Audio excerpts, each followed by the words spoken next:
చిన్నగుండ సద్ది గునిగుర పులిగుర సామర్థ్యం సాంబువ సద్దలు అవన్నీ తిని ఆకుర పెద్ద పెద్ద బొమ్మలు తీసుకొని కోసిలు అమ్మి ఉదితే నూకలని తెచ్చి పిల్లేసి ఇక్కడ కూర చేసి భూమి సంపాదించినాము.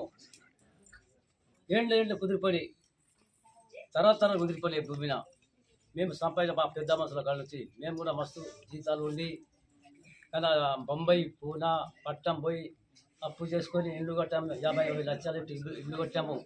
ఇప్పుడు వచ్చి రేవంత్ రెడ్డిని కల్పించి ఓట్లేసి గెలిపించి కూరగాయలకు మస్తు దౌల చేస్తా, బ్యాంకులకు దౌల చేస్తా, మంచి ఏమో అన్ని ఇస్తా చెప్పి మాకు గుర్రు ఇచ్చి ఆడపిల్లలకు 2,000 ఇస్తా, ఇచ్చి 4,000 ఇస్తా అన్ని ఎన్నో మోసాలు చేసి ఓట్లేసి గెలిపిస్తే చెట్టు మీద ఎక్కించి మొదటికి వస్తారా